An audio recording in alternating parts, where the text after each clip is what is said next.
Assessing, training, and launching leaders in your pipeline right now on the Church Revitalization Podcast. Hello, and welcome to the Church Revitalization Podcast, brought to you by the Malfers Group team, where each week we tackle important, actionable topics to help churches thrive. And now, here's your hosts, Scott Ball and A.J. Mathieu. Welcome to the Church Revitalization Podcast. My name is Scott Ball. I'm joined by my friend and co-host, A.J. Mathieu. Hey. Today we are continuing with, this is the fourth episode in our Not a series, talking through Leadership Pipeline. And I hope so far, if you're listening to this, that you have learned a lot about Leadership Pipeline. So far, we've talked about why every church needs a pipeline. We've talked about the structure and the levels of a leadership pipeline. What are those? We talked last week about core competencies for leadership, why you need to define what they are, what role they play, and some practical tips for defining them. And then today we're talking about, well, what would be our process for developing leaders? So up to this point, really kind of focused on the structure and the components of a pipeline. Now, Building it out. Yeah. Today, we're going to give a very broad overview, kind of a 30,000 foot level overview of, well, how do we develop people through the process of leadership so they can move from one level of leadership to the next? There's way more involved in this than we're going to be able to cover in one episode. So for one, I would encourage you to go to the article, where I think there's even more information in the article than we're going to be able to cover in the episode. But more than that, if you go through the leadership pipeline process, we're obviously going to get more granular in all the aspects of this leadership development process. So, anything else we need to say by way of introduction to? No, this is the last piece that would be developed, but this is also the ongoing function. So you're seeing how this would play out now in actuality in real time in your church too. Yeah. All right. So we got a 3-step process for leadership development: assessing, training, launching leaders. One of the things I love to do with the churches when I'm taking them through this process is kind of joke with it. I make them kind of repeat the process: assess, train, launch. And I'll ask them, when do we apply this process? And I'll have them say, all the time, because it's always leadership development season at your church, or it ought to be. And this is maybe just by way of starting this discussion, AJ, worth noting that a mistake that many churches make is seeing leadership development as a seasonal thing. That's something we focus on in the fall when we need more volunteers. And it ought not be this way. It's a continual process of assessing and training and launching, and it's an intentional process. It doesn't happen on accident, and it has to happen all the time. It's a continual process with everybody as they go as well. So it's not a 1, 2, 3 step then completion. It's 1, 2, 3, 1, 2, 3, 1, 2, 3. It continues to go around. It's a cycle. So yeah. 1, 2, 3, 1, 2, 3. Isn't that a waltz? It's a waltz. It's a waltz. It's the dance of leadership development. Development waltz. Yes. All right. Let's go. Let's start with step 1. Let's go. Assessing leaders. All right. So we're going to talk through 3 primary areas in which leaders are assessed. So again, this is an ongoing process. This right here already, Scott, like right out of the gate, is going to be perhaps mind-blowing for some people, that we would be assessing volunteers in our church. Volunteers or paid staff. Either way. Heaven forbid. Yeah. And so right away, it's like, oh my gosh, hold on. I do this, all my volunteers quit. Nobody wants to be evaluated as a volunteer. False. Yeah. Because and now, sure, if you just said, hey, what's your choice, to be evaluated in your job or to get to do whatever you want? Perhaps a lot of people would guess the latter, but if they really take a minute and think about it, and you rephrase the question, would you like constructive feedback on whether you're doing a good job at this, and any thoughts on how you could even get better? Most people would say, yes, please give me that. And that's what this is about. Do we want to just talk through the three pieces of this, Scott? Yeah, before we do, I just want to tag on to what you were just saying, which is I will tell churches every time I work with them, I say, look, if your perception of assessment is telling people what they're doing wrong, then you're doing it wrong. That's not done well. That's not what it is. And way more people will quit because of a lack of clear feedback ab- about in communication about their role. Then people will quit because you gave them, whoa, you were too helpful and gave me too much information. That's not why people quit. People quit because they go like, I don't know, did you even need me? Is this helpful? Am I doing a good job? Those are things that are frustrating to folks, and they're way more likely to quit for those reasons. So, yeah, let's dive into. There are three ways that we can provide um, assessment in the church. You know And what? yes, yeah, go ahead. I saw something on the internet this morning. I think actually is true, and it kind of fits in with this too. And it said people don't quit companies; they quit bad managers, basically. Bosses, yeah, yeah, Yeah, that's right. and so I think this is part of it. Yeah, if you're supposed to be hopefully coaching Is people, that a Simon Sinek I quote? don't know. I don't know who said it. It wasn't attributed to anybody. But yeah, I think if you're constantly giving people negative feedback or telling them they're doing something wrong, then now maybe they're absolutely the wrong person for that job, and we're going to get to that later We'll in get to this that episode. later. But they shouldn't have been there that long. Then we should have found a better spot for them where they're not there for a years, being told they're doing something wrong. So there's bigger problems going on there. But yeah, I think a healthy and helpful leader, um, nobody working in their team should feel like they're always being told they're doing something wrong. Yeah, All right, so yeah. Let me. our first Oh, go part ahead. of assessing is just ongoing feedback, continuous feedback. That as they're serving in this role, you're there to provide them, with hopefully helpful things. And depending on the situation and the exact ministry role, perhaps you are somewhere close to them while they're working. You can give them something at any time. Otherwise, it could be at the beginning of, if it's a Sunday morning role, it could be at the beginning of Sunday morning with a team prayer time just for a few minutes, a huddle up, a little bit of helpful information passed on about maybe something special that day, or something for them to keep in mind. But this is very low bar, continuous feedback that people can get in this entry level assessment piece. Yeah.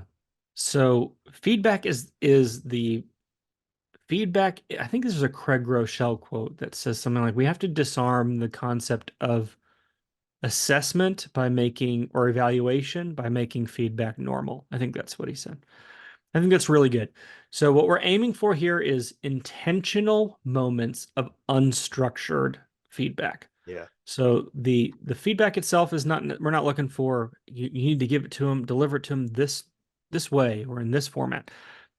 The feedback itself can be unstructured, but the moments need to be intentional. So that goes to what you were saying. A Sunday morning huddle. We're going to meet every Sunday morning 15 minutes before we're supposed to start our responsibility. That would provide a couple of things. One, it creates a consistent meeting time that everyone knows when they're supposed to be there. So you know then who didn't show up. So then you know if you've got to plug a hole. Yeah. It also can create a moment for centering or on the right things. It's a moment for prayer, a moment for prayer for the people, pray for one another. And plus it's an opportunity to give feedback. Hey, don't forget we need XYZ thing to happen. So it's an intentional moment for unstructured Yeah. feedback. Weekly email updates are another opportunity for this. So find moments that are consistent, but the content itself can be more ad hoc. So Yeah. that'd be the first, and that should be ongoing, regular, continuous every week, maybe even multiple times a week. That can be personal feedback, just grabbing someone in the hallway and saying, "Hey, you're doing an incredible job today. Your smile is so bright. I'm so glad you're a greeter on our team." Or it can be something more intentional and regular. Let me say what Like a that meeting should not be. 15 minutes before they start should not be when you are trying to run down everything that they are supposed to be doing this week, like your children's ministry leader, your children's Sunday school leaders. Hey, here's how the crafts work. You got to do this and this, and here's the scripture that we're talking about. That should have do been in that the in a email weekly days email. before. Yeah. Yeah. Yeah. But Uh, it'd be like the hey, don't forgets. right. Don't forget. Yeah. Yeah. Okay. The next piece is going to be our quarterly coachings. Can Three you quarters. give context to how we mean quarterly? Because we're using quarterly in Yeah. a very generous. That's We don't yes. mean like a business Q1, Q2. Right. Yeah. It's Yeah. more Yeah. around ministry rhythms, right? More ministry rhythms. Every church feels this for the most part, at least Western or Westernized cultures. Maybe starting school in the fall is something. I mean, we got Christmas time, we've got the New Year. Sometimes reset into the spring. We've got maybe late pre-summer and then the summer slump happening. Then the So summer hiatus. Yeah. yeah. So yeah, working through these rhythms of ministry rather than rigid January, February, March, do a coaching. April, May, June, do a coaching. Uh, if that works out for you, great. But we're talking about something now. This is just much more intentional. Scott, you've got noted here. These are perhaps where tactical adjustments are made. Like maybe we've got some minor shifts that need to happen that people need to be aware of. But this is just getting into the habit. This is a one-on-one that you would be able to sit down with somebody on your team and spend a little bit of time with them, hearing from them, which is probably more of it, hearing from them and continuing to build the relationship between you and them, helping them better understand maybe some things that are coming up or that they should be aware of. If minor correction is needed, this is the venue in which to do that. But it should be always positive and always end positive. That's right. So, really recommend one of the biggest pieces of pushback that I get on this is, well, I'm not our coach. I don't know. I'm not a professional coach. I'm not a life coach. And people build up this concept of coaching in their brain. Like, wow, this is going to be way too hard. There's no way we can do that. And we can't expect our volunteers to be coaches because if you remember from um, our last or two episodes ago, we talked about level 3 leaders. One of their responsibilities is to be a coach. My response to that's twofold. One, if you are a level 3 or a level 4 leader, coaching is part of your responsibility. And if you're like, well, there's no way for me to do that, then you maybe shouldn't be a level 3 or level 4 leader. If we're just being totally honest, like that's part of the responsibility is developing people. So that would be the hard thing for me to say. My empathetic thing for me to say is it's okay if you've not got that skill well developed. So let's give you some frameworks that are helpful for you. And I highly recommend this book called The Coaching Habit. And I don't know, hopefully you can see that if you're watching on YouTube. It's called The Coaching Habit, and it's by Michael Bungay Stanier. I'm probably butchering that, but if you type in The Coaching Habit in Amazon and you see a blue and yellow cover, that's the correct book. And it teaches you 7 questions to go through. And it frames coaching as you don't need to be the person who has all the answers. You just need to be able to ask the right questions. I read this book on one flight when I originally read it, and it was not a long flight. It was like a 90-minute to 2-hour flight. It's a couple hundred pages, but again, if you're watching on YouTube, I just want you to see one of these pages. Look, this one page has 1, 2, 3, 4, 5, 6, 7 words on it. So So you're telling me there's a chance. I'm telling you, you can get through this book because there are a lot of pages that are just like this one.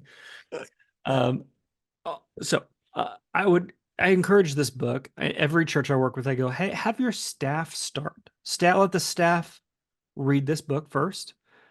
We have adapted versions of the questions that are in this book that we provide as a template um, for churches to use. So start with reading the book.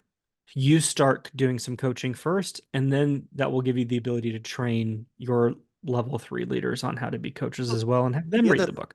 the other thing to remember at that as well is like, okay, here we are, we're a church, we're implementing this whole new thing. We're implementing this pipeline. Well, we've never had this before. So the people that are placed now with an understanding that, okay, my role that I've been doing is a level 3 role, and I need to incorporate coaching into that. Well, first of all, you can have two attitudes about that. I've never done that, but I'm willing to learn, would like to learn, or I've never done that and I don't want to learn. So maybe there's a choice to be made in whether you stay in that position. But remember, you have a level 4 person, a staff person above you that's going to be coaching you. So you will be receiving coaching, perhaps in the aspect of how well you coach, and training and support. So Well, on the and that level additional. 4, yeah, if you're a staff person, you should be modeling the coaching well to your level 3s. Yeah, yeah, exactly. So, there is a genesis to this pipeline, and that involves, especially in year one, of getting everybody up to speed on Yeah. this, that they can I, perform well. I don't want to get stuck here too long. I'll just want to throw this one other thing out there, which is you shouldn't go from 0 to 60 on the coaching. So again, when you're working with us in the leadership pipeline process, we outline a pacing guide for this, but essentially you're going to ramp this up over time. You're going to beta test your coaching processes in certain ways first, receive feedback on what's helpful and what's not helpful about it, make you're going to iterate on that coaching process before you roll it out to kind of the whole thing. So I don't think, oh man, we could never implement this. Well, sure, you couldn't implement it overnight, and no one's asking you to. And when you work with us in Leadership Pipeline, we don't ask you to either. It's a very simple kind of step by step, take one bite of the elephant at a time kind of approach to getting there. Yeah. So the third piece, we talk about continuous feedback, ongoing, perhaps weekly types of things, minor things. Quarterly coaching, that happens 3 times a year, 3 of those 4 segmented ministry quarters. The fourth one is more of a formalized annual thing, a little bit more in depth. You've heard the term 360, may not necessarily be a 360 like people above you, people below you, evaluating you, but a more in depth, slightly more formal coaching and review meeting with the person that you report to, the person above you in the pipeline. Yeah, so this is focused on, last week we talked about core competencies. The focus of the review is on the core competencies. So how effective am I in living out the various core competencies, and to what degree and what level? So the goal here is for every leader to grow regardless of whether or not they are ever promoted. So we're not marrying growth with promotion. The ideal situation is that all of your churches would have an embarrassment of riches when it comes to developed leaders. You have more qualified leaders than you have places to put them. And so we are always trying to increase and level up people's competency, even if they're serving. They could be qualified as a level 4 leader, but only be serving as a level 2 leader. And so that way, as opportunities come up, we've got people who are ready to go. And so the focus is on personal growth. It's not a performance review, at least at the level 1, 2, and 3 levels. It's not a performance review. It's a core competency review. How am I growing as a leader, and where do I need to grow more as a leader? So it's just focused on growth and personal development. It is not focused on performance. The exception would be probably staff have this component plus a performance review, because those are really important, I think, for staff to go through a Yeah. performance review. So, Yeah. yeah, to So your there's our point, step 1. again, we won't get into the weeds here, but you will scale these accordingly to levels. So, a level 2 leader is being assessed at a much like less intense degree Mhm. than a level 3 leader versus a level 4 leader or a level 5 leader. The higher up you go in the levels, which also means fewer and fewer people, the intensity of the review is more intense, because more is expected of you, and so you want more eyes on that person's leadership. Last thing before we move on, AJ, because this is important to me. This is why leaders go sideways. When we look, you hear a story about, like, wow, oh my goodness, how did this leader go sideways? Why did they seem to be doing so well?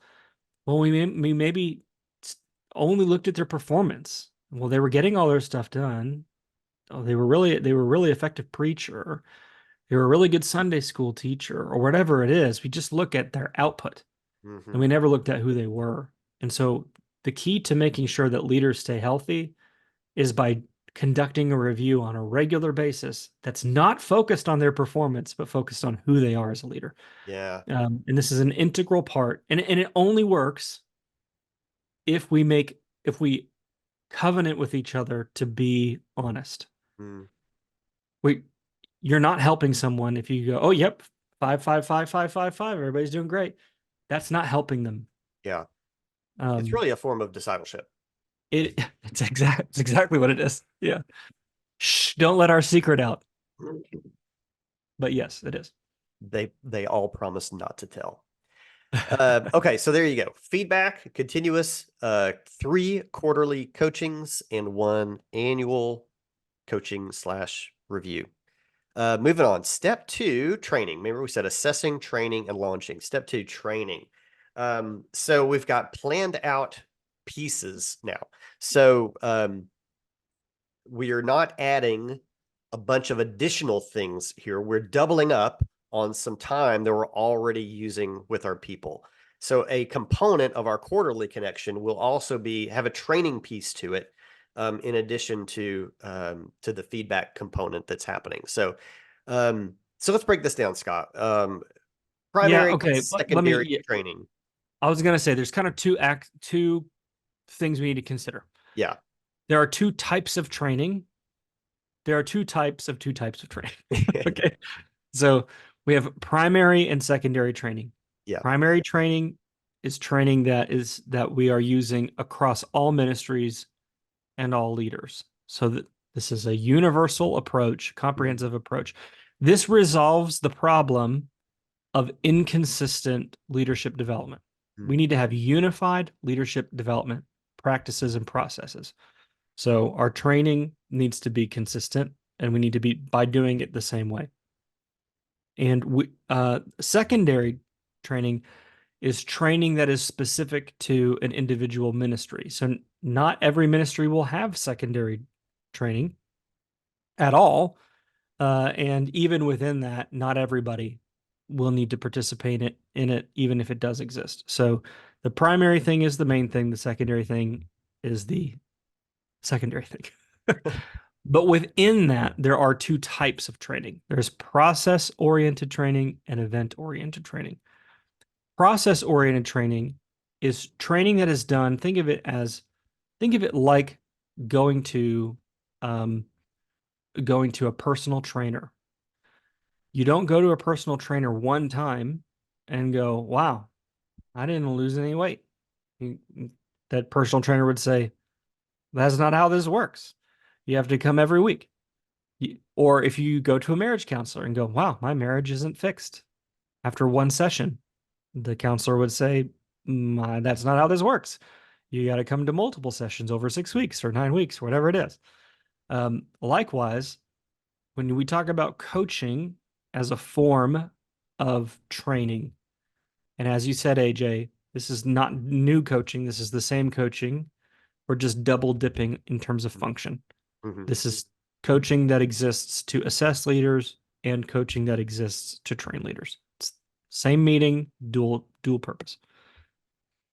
Churches that will go start the pipeline process with us will go, well, we did the coaching for like a quarter or for a semester, and we weren't gaining any momentum with that. And I'm like, yeah, duh. I mean, that would be weird if you did. It takes like a year or two.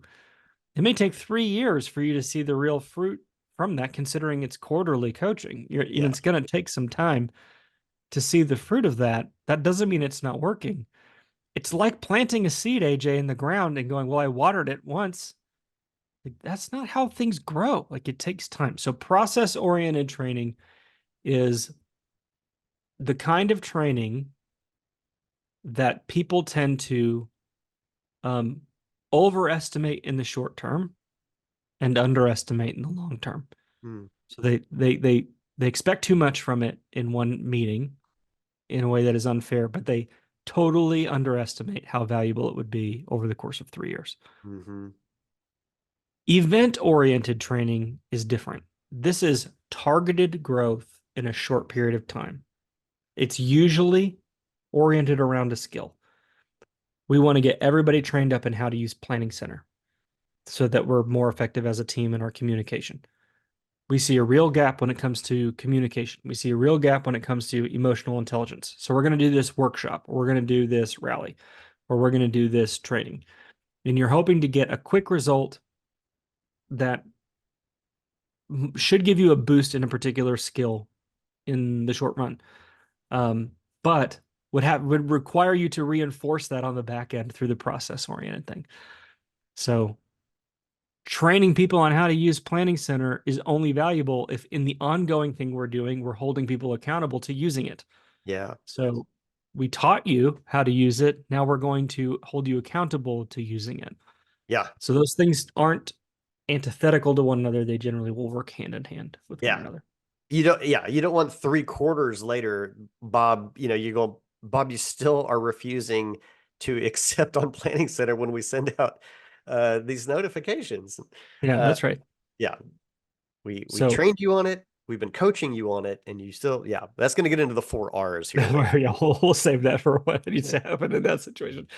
Uh, So the last thing I want to say on, and we can move on from, there's so much detail here, and I would encourage you to go to this week's article to get more detail. Secondary venues, it's the same thing. So we're going to have one coaching process that we're going to share across all of our ministries, and we're going to have these church-wide training events.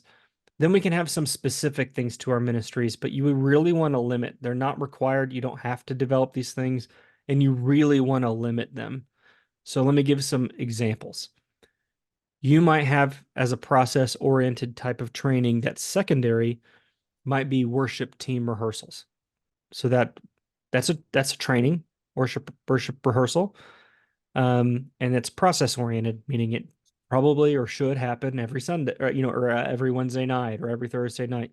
Every week there should be a rehearsal, and the point of that is to train us in how to play the songs better. yeah.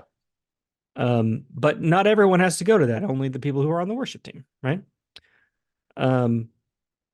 Personally, like I in my church, one of the things I do to volunteer is I help with the live stream.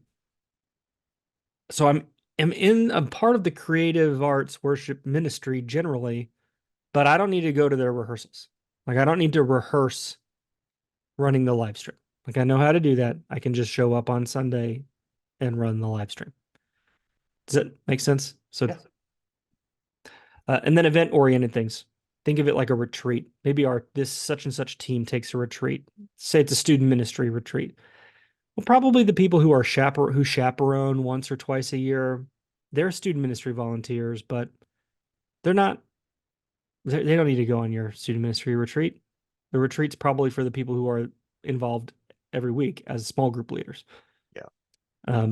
So, but you don't want to load a whole bunch of these kinds of things on, only when they're necessary, and they're not for everyone.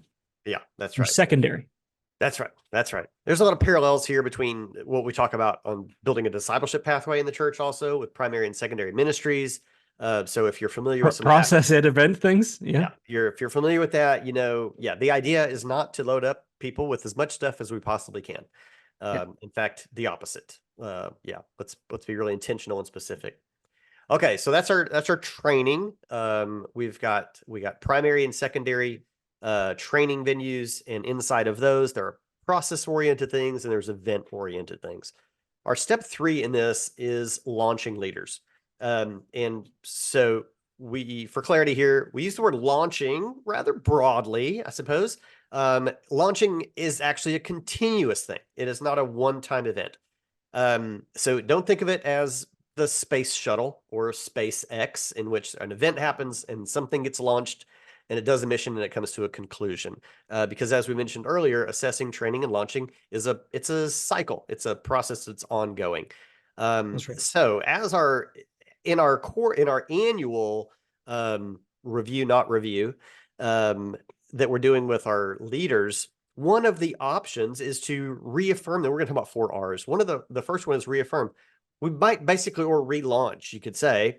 We're going to affirm them in the position that they're involved with. We're gonna talk through how things have gone and how their growth has been experienced and what they want to work on next.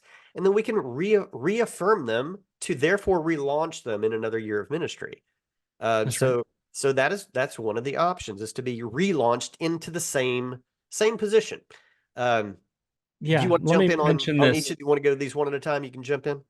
Yeah, and I don't want to talk a lot about each of them, but on this, I just want to say it's important to recognize that to reaffirm somebody in their current position shouldn't be viewed as a failure. People should Yeah, not equate great growth with promotion. I said that earlier. yeah. I can grow as a leader, but stay in my same place, and we need to Mhm. celebrate that. We don't want people perceiving that um, I'm only a mature disciple if I'm a higher level leader. Mm, That's not true. yeah. You should have people who are,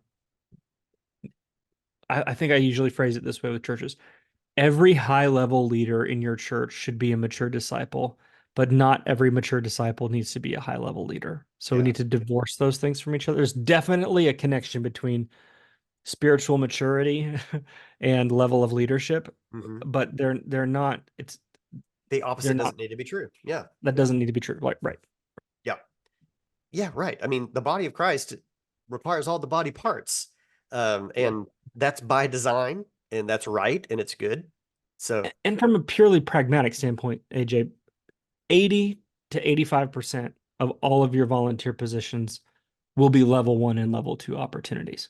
yeah. So it just on a practical level, it doesn't even make sense to say, well, all of our folks who are mature believers need to be level three, at least in a level three. That there aren't that many slots anyway. Yeah. And you wouldn't want to put a stunt on people's spiritual maturity just because you don't have a slot for them to serve. That would be Right. stupid. Yeah. Yeah. Okay, so another one of the 4 potential R's here that we're talking about in our step 3 of launching leaders is redirect. Mhm. So sometimes people will change positions for various reasons.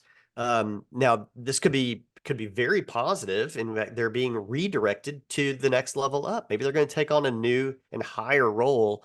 Um, it could be that they redirect to a different level 2 or a different level 3 position, but in a different ministry area.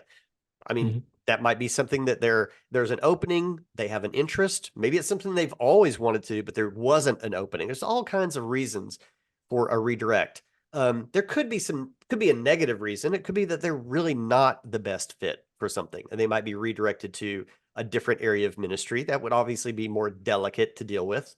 But Not basically, redirect necessarily. is I mean, taking. that's usually self-selected. So someone might go, I thought I would enjoy this, but I'm really not enjoying this, Yeah. and so you go, can I go serve in a different ministry area? That would Yeah. be fine. I Sometimes it's purely practical. Like here's I'll let you, I know you got a story, I'll let you share it, but I don't have a huge story, no, but well, I was just gonna say sometimes it's practical. Like someone has been serving in kids ministry because their kids were in kids ministry, and then the kid Mhm. goes to student ministry, and they're like, I kind of want to move to student ministry because that's where my Great kid is. example. Yeah. Yep. So you're Yeah, totally. redirecting them for that Yeah. reason. There's Yeah. any number of reasons why someone might want to move their ministry. And it's not always a bad thing. It's Yeah. often neutral or even a good thing. True. Very true. Yep. Yeah. I mean, I put a little time in the children's ministry area, leading some little ones. And then I said, is there just something with grown-ups maybe I could do? That was a better. Turns out I only like my kids, and even them some days, but strangers' So kids I never like. it was a better fit for me to be working with adults. Yeah. Okay, our third piece, recruit.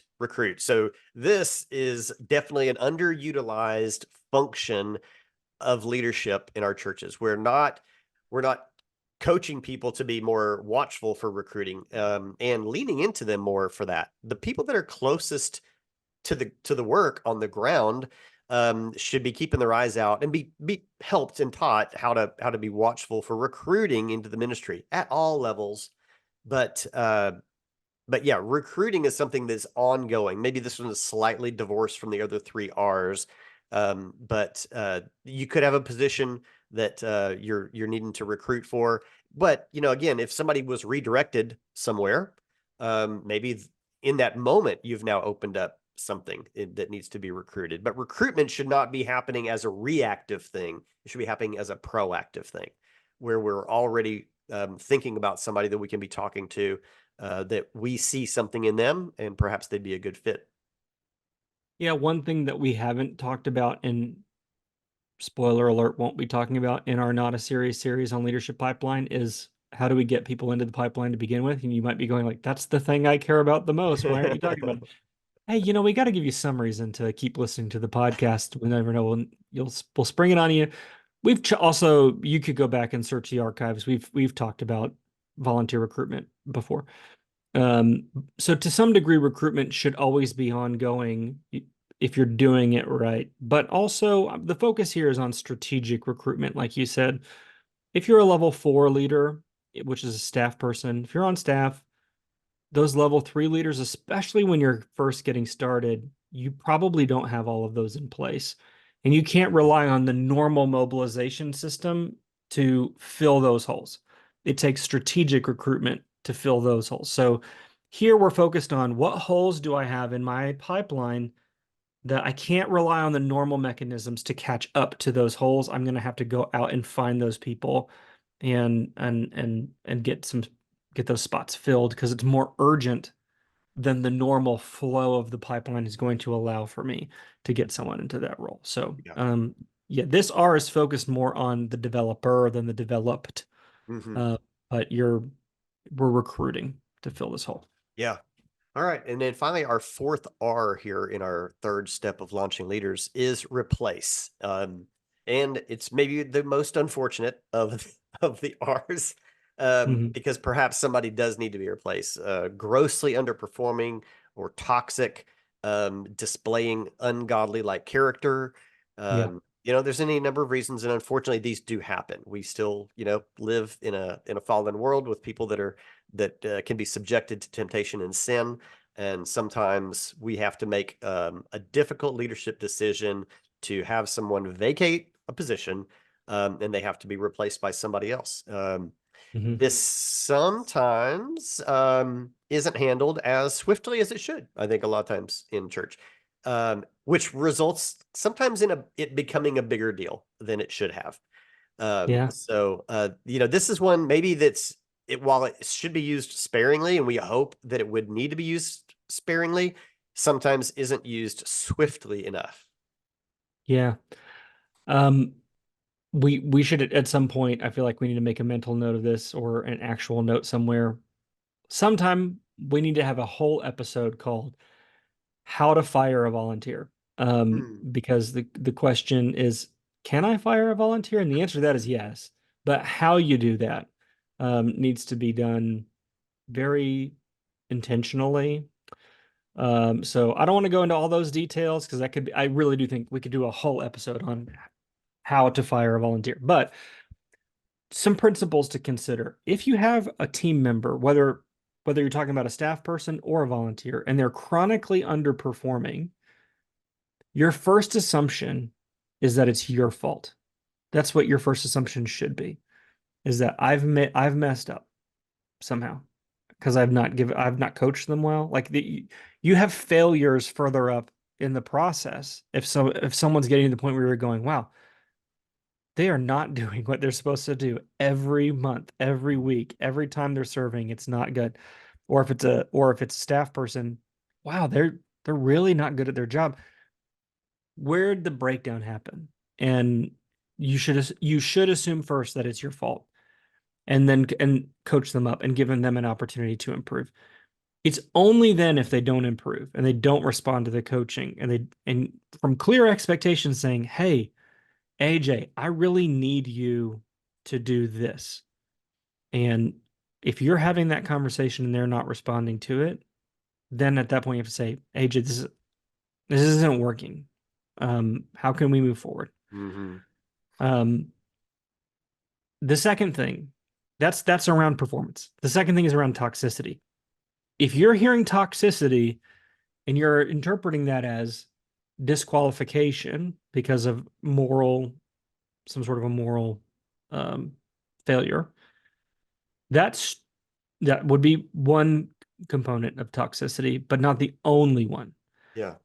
We're we're too slow to think about toxicity in a broader context. Someone who is on your team, either a volunteer or a staff person, who is sowing disunity among the brothers, but through parking lot conversations, through insubordinates, through uh, anything like that, is a toxic leader and someone you should not keep on the team, and you can't tolerate it. You can confront it, and if there's not a repentance, they have to be removed. And this is an uncomfortable thing I have to share with churches, AJ, is that one of the things that God hates, I, I know, I want to be really careful here. Obviously, God hates all kinds of things that are morally repugnant. So I don't want to suggest that God's fine with like any of the things that we would say are moral failures. Obviously, those are those are bad. But in Proverbs 6, the things that are listed as the thing that he hates: haughty eyes, a lying tongue, hands that shed innocent blood, a heart that devises wicked schemes, feet that are quick to rush into evil, a false witness who pours out lies, and the seventh thing is a person who stirs up conflict in the community. Mm. And my challenge to you, if you're listening to this, is that too many leaders not only tolerate it, we try to win these people over. And that is the exact opposite of how scripture teaches us to deal with people who stir up conflict in the community. So I'm not saying immediately excommunicate someone from a team who is stirring up conflict. You need to give them an opportunity for repentance. You need to follow the Matthew principles for confronting the person, Mm-hmm. then coming in again with a second person. Give them all the chances to say, "Hey, I'm sorry," or "Hey, I'm sorry. You perceived this as me being contentious. I didn't intend it that way. Give me an opportunity to do better." That's a different story. But if a person continues to resist, it is not your responsibility to win them over. It's your responsibility to cut them out of the team. We don't do this in churches, Mm-hmm. AJ, Yeah. but it's why our teams are garbage. And it's why we can't gain momentum, is because we don't have unity. Man, that is a big one. I'm glad you brought that up because, I mean, I think this is one of the chief ways Satan uses to attack the church and the world. And John chapter 17 it's especially at the end is all about unity, the necessity of unity in the body. And when people drive wedges and create disunity, it is just a foothold for Satan to act. So That's right. absolutely. And the long-term trajectory and goal of church discipline is restoration, Yeah. not exclusion. So, but you can't get there. You can't get there unless there's the separation.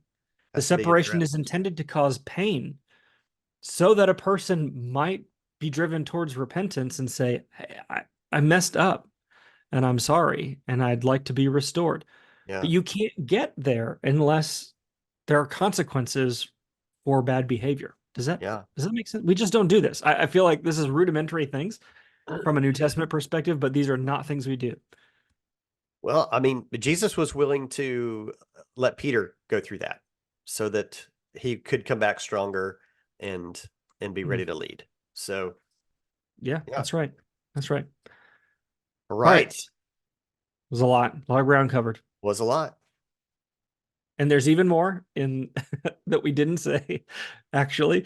That's in the article. And there's even more beyond what's in the article and what we do when we work with churches one-on-one. But hopefully this gives you a broad overview of what does a leadership development process looks like. Yep. So this is the kind of the end of building it out and the beginning of actually living it out, assessing, training, and launching leaders continuously in your church. It's powerful, and it's a game changer, but it requires some effort on your part to get it built out and implemented, and some perseverance to see it into action where it becomes culture.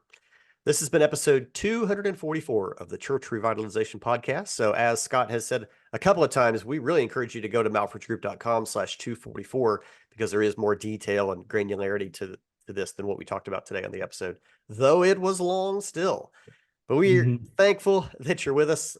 Next week, we're talking about leadership. But one more week in this not it a is, series. is the last in the series, not a series, on leadership pipeline design integration into your church. Thanks for being with us, everybody. See you next week.